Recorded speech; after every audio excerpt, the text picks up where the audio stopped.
Correct part 2. She hid their daughter from the billionaire CEO for 10 years, until fate revealed the child needed his rare blood to survive. Here is the most beautiful part 2. If this is your first time here, you can enjoy part 1 by visiting my channel. Apologies for the earlier mistake when I uploaded the wrong part 2. Hi, my beloved family. May the Almighty clothe every woman with unshakable courage, divine clarity, and a heart that endures all storms. May He bless the mothers who nurture wonders, the sisters who guide our journeys, the wives who fight with love, and the daughters who carry tomorrow's light. Every woman is heaven's masterpiece, a living miracle, a radiant flame shining at the core of humanity. If this touches your spirit, like and comment. Your love matters. If your heart is true, right, present. If your love is real, right, I am with Mr. Peter. Chapter 6. Blood Test Confirmation. Truth has a way of revealing itself through microscopes and genetic sequences, leaving no room for doubt or denial when science speaks with absolute authority, confirming what hearts already know, but minds refuse to accept until data makes belief unnecessary. The genetic testing process consumed 7 days that felt like 7 years of suspended animation, during which Matt maintained constant presence at Seattle Children's Hospital, sleeping in chairs designed by people who'd clearly never spent nights worrying about a child's medical results while questioning every life decision that had led to missing an entire decade of that child's existence. Hospital protocols required extensive documentation before allowing him to participate in medical decisions. Security verified his identity multiple times, legal staff explained his lack of parental rights, and social workers ensured Adelia felt safe with his presence. The bureaucracy reminded him that biology alone didn't grant access. Trust had to be earned. Rights had to be established. During Adelia's waking hours, Matt discovered pieces of himself reflected in this extraordinary child who shared his blood, but had been shaped by 10 years of Paislee's wisdom and unwavering dedication. She approached problems with his analytical precision, but tempered it with emotional intelligence he'd never possessed, creating a combination that made her both familiar and completely unique. "Do you like mathematics?" Adelia asked during one of their conversations. A hospital bed surrounded by advanced workbooks that belonged in high school classrooms rather than elementary study sessions. "I do," Matt replied, marveling at the complexity of equations she'd been solving for entertainment. "But I don't think I was working at your level when I was 10. You're solving problems I probably didn't understand until high school." "Mama says intelligence isn't about being better than other people," Adelia explained with wisdom beyond her years. "She says it's about using what you have to help make things better for everyone. She says smart people have extra responsibility to be kind because knowledge without kindness is just showing off." The casual reference to Paislee's parenting philosophy hit Matt with unexpected force, highlighting everything he'd missed and everything he'd need to learn if he wanted to earn a legitimate place in this remarkable child's life. Dr. Kim called both parents into her office on Thursday morning, carrying a tablet filled with comprehensive genetic analysis results that would definitively answer questions about paternity, medical compatibility, and the hereditary nature of Adelia's condition. Her expression carried professional satisfaction of someone who'd solved a complex medical puzzle. "The genetic panels have provided comprehensive information about Adelia's condition and complete family medical history," she began, spreading digital charts across her desk that looked like abstract art to Matt, but represented scientific certainty to medical professionals. "Mr. Clarke, the results confirm that Adelia has inherited hereditary spherocytosis from your family line, but there's something truly remarkable about her specific genetic profile that exceeds our initial diagnostic expectations." Matt leaned forward, his business training having taught him to focus intensely when receiving information that could change important outcomes. What kind of remarkable characteristics? Dying. This particular variant of hereditary spherocytosis is extraordinarily rare, appearing in less than 0.1% of the global population and tracing back to a very specific European genetic lineage suggesting noble bloodlines dating back several centuries, Dr. Kim explained, pulling up comparative charts showing Adelia's genetic markers alongside Matt's results. The genetic signatures are so distinctive, so precisely matched, and so uncommon that they create what we call a genetic fingerprint that's almost impossible to replicate through random chance. What does that mean for her treatment? Paislee asked, her CEO instincts focusing on practical outcomes while her mother's heart worried about implications. It means there's absolutely no question about paternity, Dr. Kim replied, her tone carrying unshakable scientific authority. The genetic markers are so specific, so rare, and so precisely matched between Mr. Clarke and Adelia that she could only have inherited them from him. She's carrying hereditary traits from your grandmother's bloodline. Mr. Clarke traits that typically skip generations, but occasionally appear with this exact profile. The room fell silent as implications settled over both. Parents like scientific vindication and emotional revelation combined.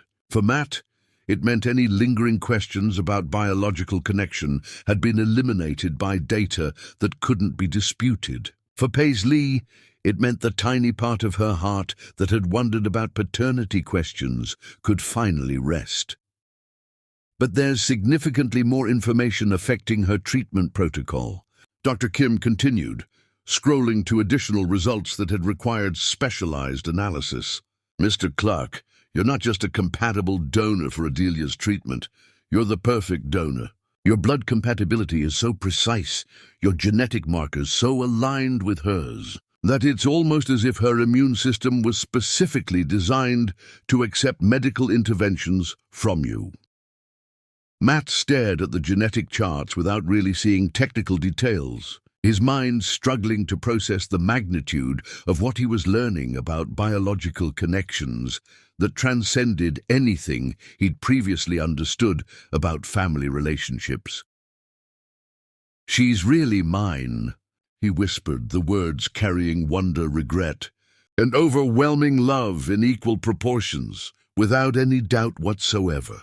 Dr. Kim confirmed with certainty that only advanced genetic testing could provide. And Mr. Clarke, the genetic history we can trace through your family line suggests this condition has appeared periodically over several generations, though medical technology wasn't advanced enough in previous eras to identify or treat it effectively.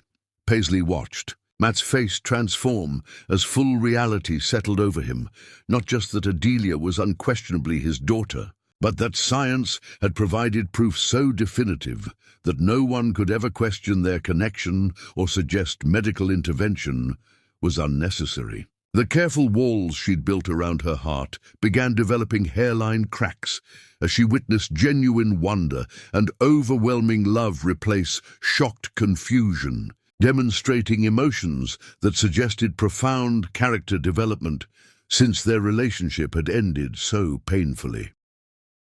"The treatment protocol moving forward is straightforward," Dr. Kim continued, shifting into practical medical planning.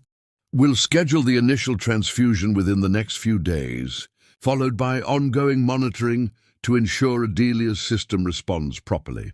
Mr. Clarke, your blood will essentially provide her system with healthy cellular templates while her own blood production adjusts. Whatever she needs," Matt said without hesitation, his voice carrying absolute commitment of someone who'd found his purpose. "Whatever the treatment requires, whatever the timeline demands, she gets everything. No limitations, no compromises, no shortcuts. The transfusion process is relatively simple, but recovery and monitoring will take several weeks, during which we'll need both parents actively involved in her care to ensure optimal outcomes," Dr. Kim explained. The word parents hung in the air between Matt and Paislee, like a bridge neither had expected to cross, but could no longer avoid, connecting them through shared responsibility for this remarkable child who carried both their genetic contributions and all their hopes for her future. Mr. Clarke, Dr. Kim added, I should mention that the genetic profile also suggests any future children you might have would carry a 25% chance of inheriting this same condition, though with modern medical monitoring, it would be completely manageable from birth. The casual mention of future children created a moment of unexpected intimacy between Matt and Paislee, both considering implications they weren't ready to discuss but couldn't entirely ignore. But right now, the most important thing is that science has spoken with absolute authority. Adelia belongs to both of you genetically and medically, and together you have everything she needs to not just survive this condition, but thrive despite it and live the kind of full, healthy life that every parent wants for their children. Chapter 7. Father-daughter bond. Love between a parent and child isn't learned through instruction manuals or earned through achievement. It's discovered like finding a piece of yourself you never knew was missing, recognized instantly despite years of separation, and felt with an intensity that redefines everything you thought you understood about the purpose of existence. The blood transfusion procedure was completed successfully on a sunny Friday morning that seemed designed by nature to provide hope during medical procedures that could determine a child's entire future. Matt and Adelia lay side by side in the pediatric treatment center while medical professionals monitored every aspect of the process with precision typically reserved for space missions. Matt watched his blood flow through sterile tubing into his daughter's IV line with emotion so profound it bordered on spiritual revelation. He was literally giving her life, sharing the most fundamental part of himself with someone who'd existed for 10 years without his knowledge, but who now represented everything meaningful about his existence. The symbolism wasn't lost on him that after 10 years of building financial empires that felt increasingly hollow, he was finally contributing something genuinely valuable through this simple act of biological generosity that connected him to his daughter in ways transcending any relationship he'd previously experienced. Adelia's recovery progressed remarkably well, her energy returning gradually as healthy red blood cells began circulating and restoring vitality that had been slowly diminishing. Matt refused to leave her bedside during the critical 48-hour monitoring period, learning the nuances of his daughter's personality with intensity reserved for life's most important examinations. "Daddy?" Adelia's voice was notably stronger now, color returning to her cheeks as treatment took effect. The words still hit Matt like emotional lightning every time she said it, carrying weight and meaning that no business achievement had ever approached, transforming his understanding of success from external validation to the simple privilege of mattering to this remarkable human being. "Yes, Princess?" he replied, the term of endearment feeling both natural and earned through their shared medical experience. "Can you read to me? Mama always does different voices for all the characters, and I want to see what your voices sound like." Matt looked at the stack of books Paislee had brought from home, an eclectic collection including advanced chapter books mixed with childhood favorites that spoke to Adelia's intellectual complexity and emotional needs. "I should warn you that I'm not particularly skilled at voice acting," Matt admitted honestly, picking up a copy of The Princess and the Dragon that showed signs of frequent reading. "I've never read stories aloud to children, never practiced character voices." "That's okay," Adelia said with generous acceptance that children offer adults genuinely trying their best. "Mama says being bad at something is just the first step to being good at it. She says effort matters more than perfection, especially when you're doing something because you love someone." Matt began reading, attempting different voices for the brave princess who refused limitations, the misunderstood dragon who needed friendship more than fear, and the wise wizard who helped them realize their differences, made them stronger when working together. His dragon voice was indeed terrible, gravelly and unconvincing in ways that would have embarrassed him professionally. His princess voice was arguably worse, high-pitched and awkward, like adult men attempting female characters without training. But Adelia giggled with such pure delight that his amateur performance felt like the greatest artistic achievement of his career. "You're really funny, Daddy," she said between laughter that filled the hospital room with joy. "Different from Mama's voices, but funny in your own way. I like how you make the dragon sound confused instead of scary. Like he's trying to figure out how to be friendly, but doesn't know how, because no one ever taught him." Over the following days, Matt discovered the vast universe that was his daughter's mind. Brilliant and curious, compassionate and surprisingly sophisticated for someone who just celebrated her 10th birthday. She loved mathematics puzzles that challenged college students, collected smooth stones from every beach they'd visited, and dreamed of becoming an environmental scientist who would develop technologies to solve climate change. "Tell me about your favorite places," Matt said during one afternoon conversation, genuinely curious about the life she'd lived entirely without his presence. "We went to the tide pools at Cannon Beach last summer," Adelia replied, eyes lighting up with memories of discovery. "Mama taught me about ecosystems and symbiotic relationships, how every creature depends on every other creature for survival. She says families work the same way, everyone has their role, and when everyone does their part, amazing things happen that wouldn't be possible alone." The casual reference to Paislee's wisdom hit Matt with unexpected force, highlighting the depth of education and character development that had shaped Adelia during 10 years he'd missed through his own failures. "What's your favorite thing about your mama?" Matt asked, wanting to understand the relationship that had been Adelia's foundation. "She makes me feel like I can do anything I set my mind to," Adelia said without hesitation. "When kids at school said I was weird for liking math, she told me that weird just means wonderful in a way most people don't understand yet. When I was scared about starting middle school, she told me brave people feel scared too. They just don't let scared feelings make the decisions."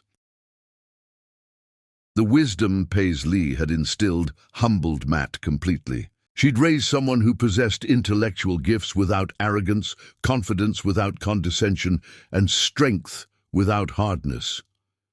"Daddy!" Adelia's voice grew serious, carrying weight of a question she'd been considering carefully. "What is it, Princess? Are you going to stay this time? I mean, after I get better and don't need hospital treatments?" The question hit Matt like a physical blow, highlighting fundamental uncertainty underlying their growing connection.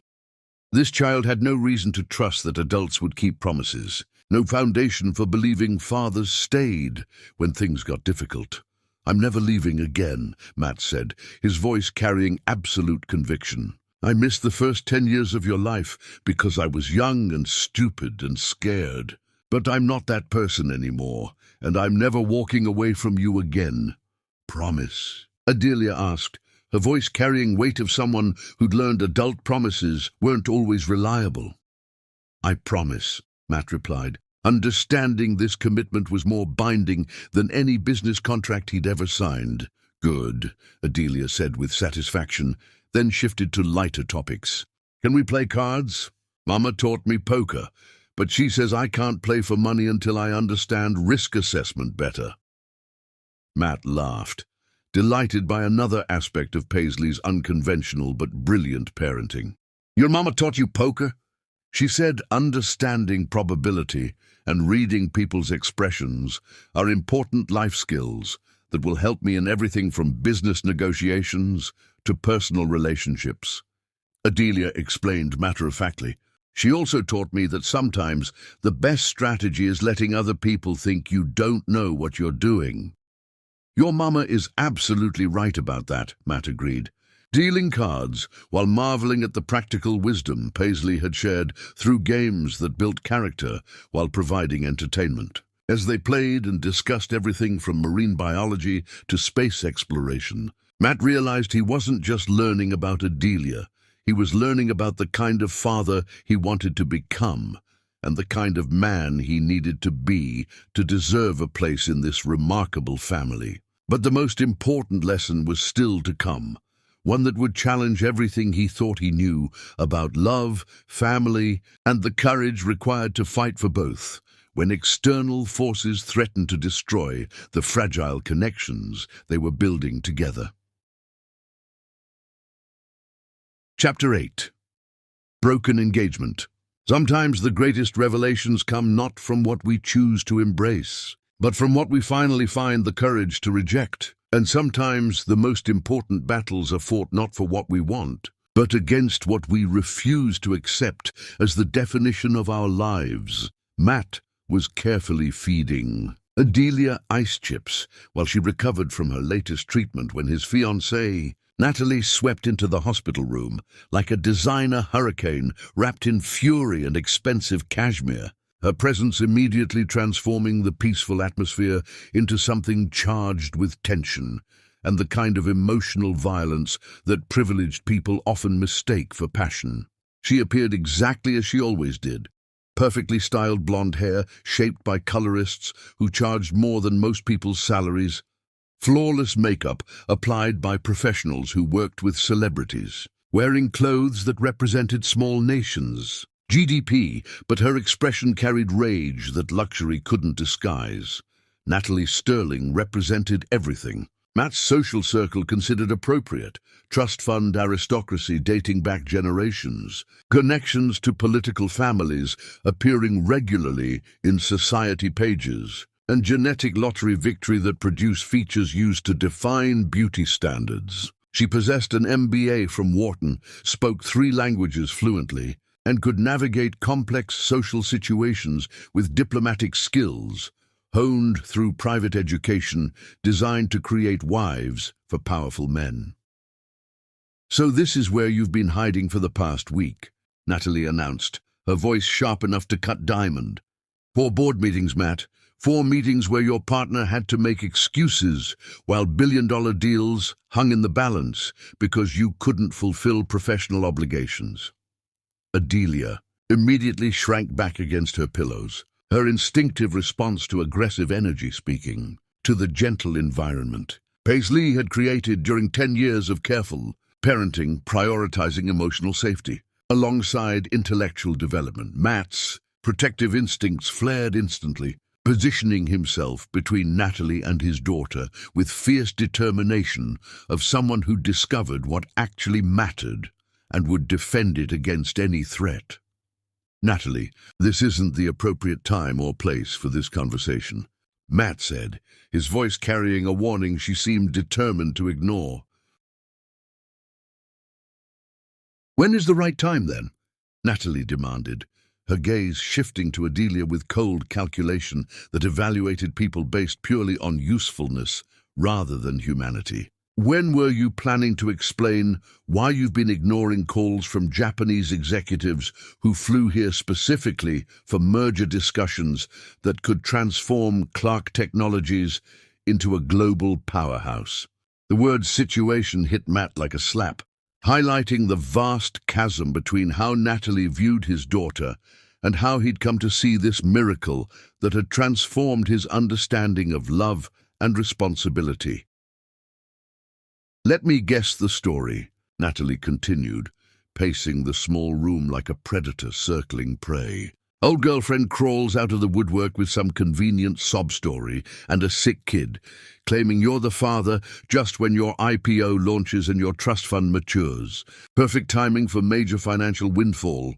"He is my father," Adelia said quietly, her young voice carrying dignity despite obvious discomfort with hostile energy Natalie had brought into her healing space. "The genetic tests proved it conclusively. The doctors showed us charts about DNA markers that are so rare they can only be inherited from biological parents." Natalie's laugh was brittle and cruel, the sound of someone who'd never experienced genuine emotion and therefore couldn't recognize authentic feeling in others. Oh, how perfectly convenient. Medical emergency with absolutely perfect timing for financial opportunities. You must have been planning this reunion for years. Paislee appeared in the doorway, having heard raised voices from the nursing station. She took in the scene with strategic assessment, Matt tense with protective anger, Adelia frightened in her hospital bed, and a woman in expensive clothes radiating hostility toward her child. "Who is this?" Natalie demanded, looking Paislee up and down with dismissive evaluation of someone measuring others against superficial standards. "I'm Paislee Washington," she replied with quiet authority that didn't need announcement because it was evident in everything she said and did. Adelia's mother and founder of Washington Digital Dynamics. "Ah, the gold digger herself," Natalie said with undisguised contempt. "Well played, honey. Showing up just when Matt's company goes public and his inheritance activates. You must have been tracking his financial timeline very carefully." "Stop talking," Matt said, his voice carrying deadly quiet that Natalie should have recognized as dangerous.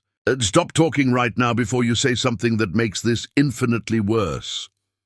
"Matt, surely you can see what this is," Natalie continued, oblivious to the warning. "A scam, a setup. You can't seriously believe that some random woman from your past just happened to show up with a kid needing expensive medical treatment." "I believe genetic testing that can't be faked," Matt replied, his voice growing stronger with each word. "I believe medical documentation. I believe my daughter, who's been fighting for her life while you've been worried about stock portfolios and social calendars." "Your daughter?" Natalie's voice rose to crystal-shattering pitch, her composure finally cracking. "Matt, we've been engaged for 4 years. You can't just decide you have a family with some random woman you haven't seen in a decade." "No," Matt said with absolute finality, pulling his engagement ring from his pocket and setting it on the bedside table with decisive action that closed chapters permanently. "We're not getting married. We're not building a future together. This relationship is over because I finally understand the difference between settling for convenience and fighting for what's real." The room fell silent, except for Adelia's monitors. Mechanical sounds highlighting the vast difference between artificial relationships built on social expectations and authentic connections based on love and genuine commitment. "You're choosing them over me?" Natalie asked, her voice carrying disbelief that anyone would prioritize substance over superficiality. "Over everything we've worked toward? Over our engagement that's been featured in magazines? Over social connections that could make you one of the most powerful couples on the West Coast?" Matt looked at Adelia, small and brave in her hospital bed, then at Paislee, strong and fierce in the doorway, and felt clarity wash over him like dawn breaking over mountains. "I'm choosing family," he said simply. "I'm choosing love that's been tested by time and proven through sacrifice. I'm choosing to be the man I should have been 10 years ago instead of the boy I've been pretending to be." "This is insane," Natalie protested, grabbing the ring as if reclaiming it could undo the fundamental transformation that had occurred. "You're throwing away everything for some fantasy about playing house with people you barely know." "I'm throwing away nothing that mattered," Matt replied with steady conviction. "I'm finally understanding what actually does matter, what's worth fighting for, what makes life meaningful beyond bank accounts and social recognition." Natalie stormed toward the door, then turned back for one final assault. "When this little charade falls apart, when they've taken everything they can get from you, don't come crawling back. I won't be waiting." "I wouldn't ask you to," Matt said with absolute sincerity. After Natalie's heels clicked away like bullets fired in retreat, silence settled over the room with the weight of a major battle concluded. "Daddy?" Adelia's small voice carried concern rather than triumph. "Are you sad about breaking up with her?" Matt sat beside his daughter's bed, taking her small hand and marveling at how something so delicate could carry such strength. "No, princess," he said honestly. "I'm relieved. I'm finally understanding the difference between settling for what's easy and fighting for what's real. But the most important battle was yet to come, one that would determine whether Matt had truly learned the difference between choosing comfort and choosing courage, and whether love could overcome the fear and mistrust that 10 years of separation had created. Chapter 9. Clash of Worlds. The hardest conflicts aren't fought between enemies on distant battlefields, but between two people who love the same child and cannot agree on how to protect her from the mistakes they both refuse to stop making when fear masquerades as wisdom. 3 weeks after Adelia's hospital discharge, the carefully managed peace between Matt and Paislee exploded into the kind of devastating argument that leaves permanent scars on everyone within earshot, including 10-year-old children who never asked to become casualties in adult wars. They didn't start and couldn't stop.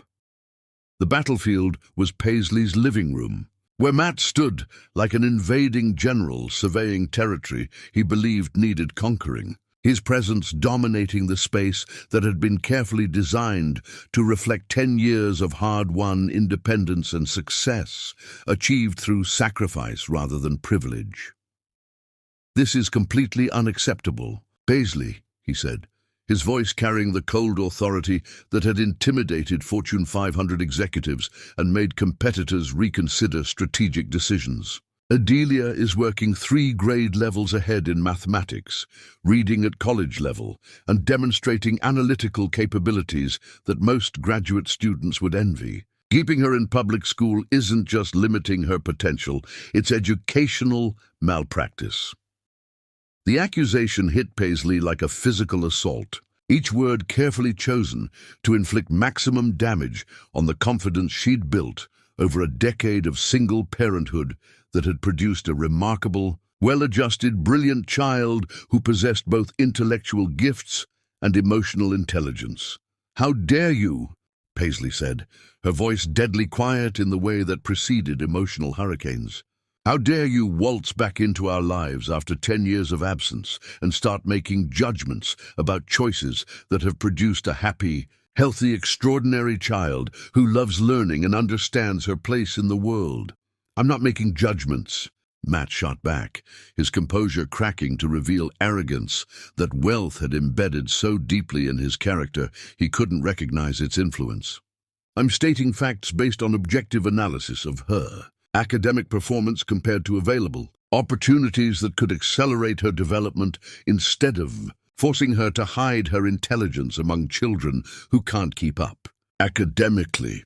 "This neighborhood," Paislee replied, her voice rising with 10 years of suppressed fury, "has provided her with friends who value character over bank accounts, teachers who care about her as a person rather than a test score, and experiences that have taught her empathy, cooperation, and understanding that intelligence is a responsibility to help others rather than a weapon for personal advancement.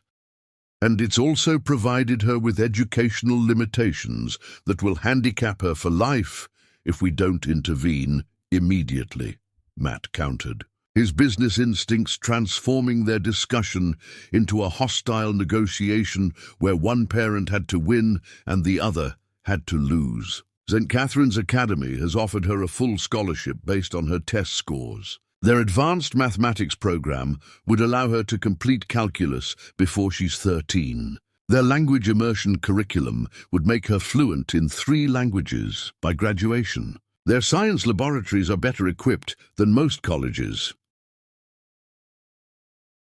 "St. Catherine's Academy," Paislee said with contempt that could freeze water in July, "is where wealthy parents send their children to learn that money makes them better than everyone else, where privilege gets disguised as merit and entitlement gets packaged as achievement."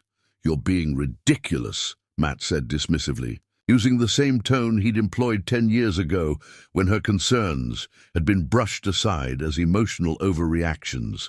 Your prejudice against private education is preventing you from seeing what's best for our daughter. This isn't about social class. It's about giving her tools to reach her potential instead of forcing her to hide her intelligence.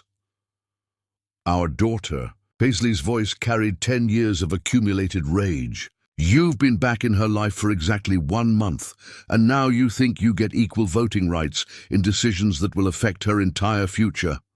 I think I get input proportional to my investment in her welfare, Matt replied, his words revealing transactional thinking that reduced relationships to business arrangements. I've already established trust funds ensuring her financial security for life, arranged for the best medical specialists to monitor her health, and created opportunities that will open doors you never could have provided. Get out, Paislee said, her voice carrying finality that could stop hurricanes. Get out of my home right now before I say something that can't be taken back. I'm not going anywhere, Matt replied with stubborn determination of someone accustomed to getting his way through persistence and financial leverage. We're going to resolve this today, and we're going to make decisions based on what's best for Adelia rather than your emotional attachment to proving you don't need help. What's best for Adelia? Paislee said, moving toward him with focused intensity of someone whose protective instincts had been pushed beyond breaking point, is not having a father who thinks money can replace 10 years of love, who believes privilege can substitute for presence, who assumes writing checks equals being a parent. And what's best for her is not having a mother whose pride is more important than her daughter's future, Matt shot back, his words designed to inflict maximum emotional damage. Your refusal to accept help isn't noble, it's selfish. You're limiting her opportunities because admitting, I can provide advantages you can't would mean acknowledging that your independent superwoman act has limitations.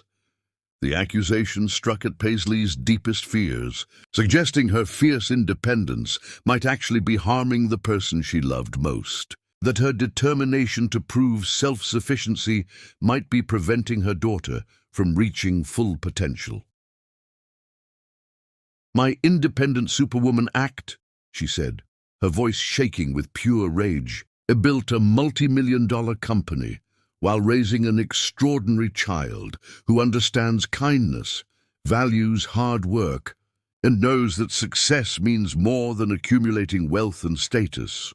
Your 10-year absence, she continued, advancing until they stood close enough for him to see fury blazing in her eyes, means you have no right to judge my choices, question my methods, or suggest that money can fix problems that don't exist except in your privileged imagination.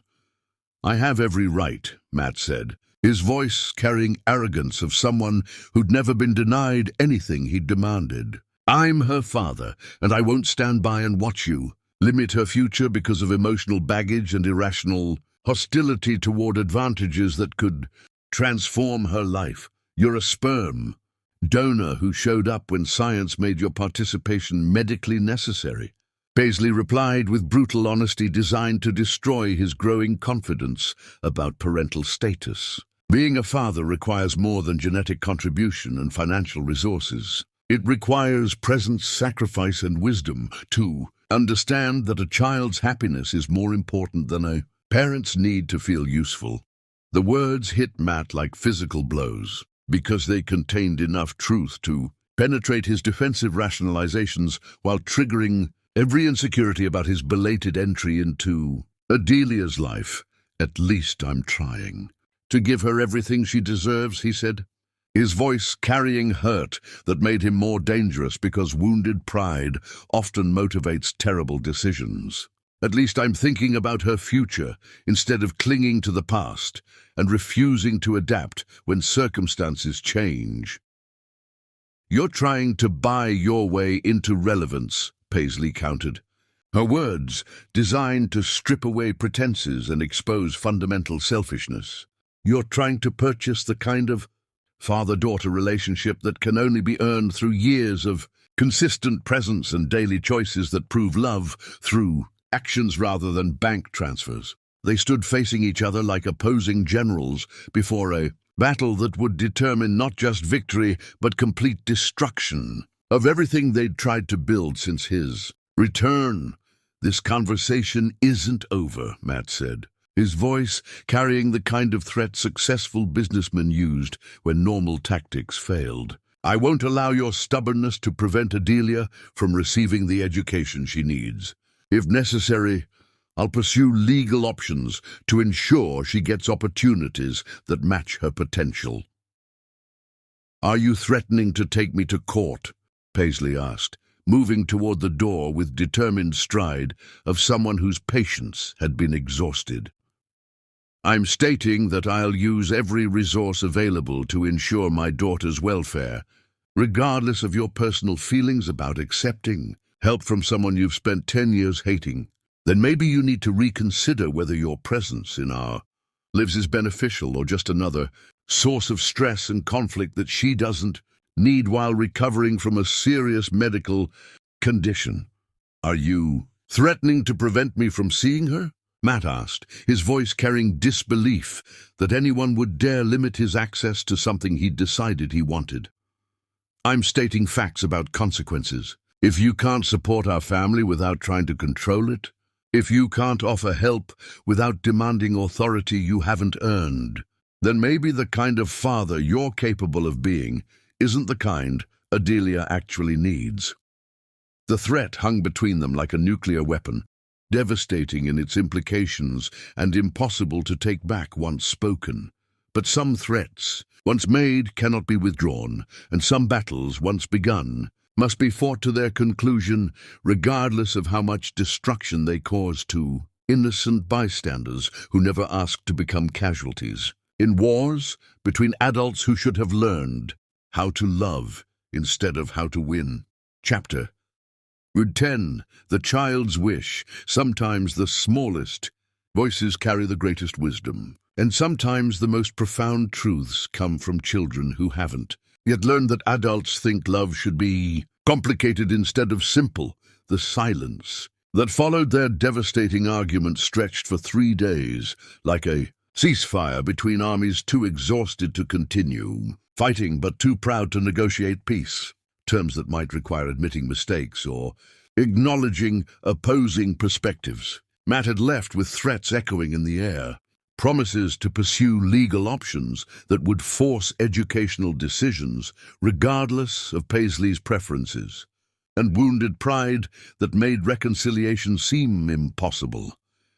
Paislee had spent those days questioning every choice since his return, wondering if her protective instincts had become so strong they were actually harming the person she was trying to protect. If her determination to prove independence had blinded her to opportunities that might genuinely benefit Adelia's development, the breakthrough came when Adelia collapsed again, not from her blood condition, which remained stable and well-managed, but from emotional exhaustion caused by watching her parents destroy their fragile relationship through conflicts that seemed to have no resolution and no end. This time, Matt and Paislee sat on opposite sides of her hospital bed like warring diplomats, forced to occupy the same space by circumstances beyond their control. Their accumulated resentment creating atmosphere so thick with tension that medical staff approached with obvious reluctance. Adelia had been unusually quiet throughout her brief stay, watching her parents with eyes that carried wisdom far beyond her 10 years and sadness that no child should experience because of adult failures to communicate effectively. "I need to tell you something," she said finally, her voice carrying gravity of someone who'd made difficult decisions about conversations that needed to happen regardless of how uncomfortable they might make the adults responsible for her welfare. Both parents immediately focused their attention on her, temporarily setting aside mutual hostility in favor of concern for their daughter's emotional and physical well-being. "I've been thinking about what I want most in the whole world," Adelia continued, her words chosen carefully because she understood this might be her only opportunity to address problems threatening to tear apart the family she'd waited 10 years to have. "What's that, baby?" Paislee asked gently, her maternal instincts overriding anger and frustration that had dominated her thoughts since their confrontation. "I want one picture," Adelia said, her voice steady despite emotional weight of what she was requesting. "Just one picture with both my parents smiling together. Not fake smiles because you're pretending everything is okay, but real smiles because you actually love each other enough to stop fighting about things that don't matter as much as being happy together."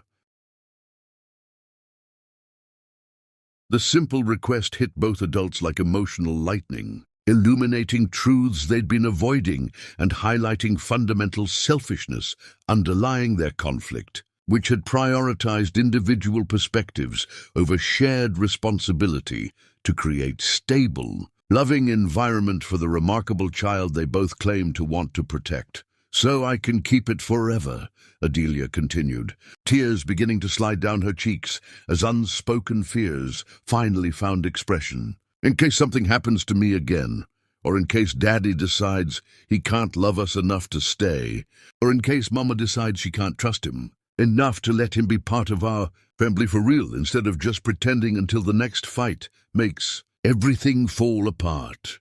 Matt's carefully constructed emotional defenses crumbled instantly, his business training rendered useless by simple honesty of a child who wanted nothing more than proof that adults responsible for her welfare could find ways to love each other, instead of finding new reasons to fight. "Princess," he said, his voice breaking as he reached across the bed toward Paislee's hand, without thinking about implications of physical contact that might bridge the emotional chasm their arguments had created. "Nothing is going to happen to you, and I'm never leaving again. I promise you that with everything I am.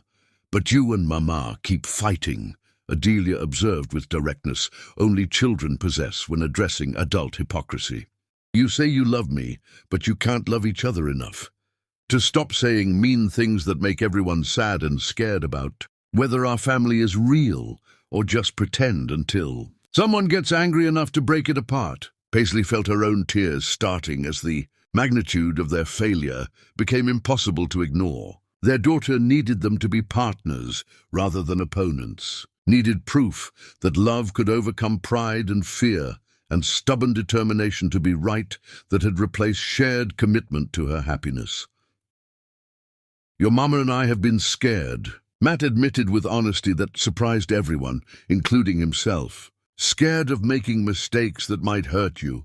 Scared of trusting each other after 10 years of separation. Scared of caring so much that losing each other again would be too painful to survive. But being scared isn't an excuse for making you feel responsible for fixing problems that adults created," Paislee added, her voice carrying maternal wisdom that emerges when children force parents to examine behavior from new perspectives. "I know you both love me," Adelia said, with certainty that spoke to security both parents had managed to provide despite their conflicts. "But I want you to love each other too, not because you have to or because I need you to, but because love is supposed to make people happier instead of angrier, and because families are supposed to make everyone feel safer instead of more scared."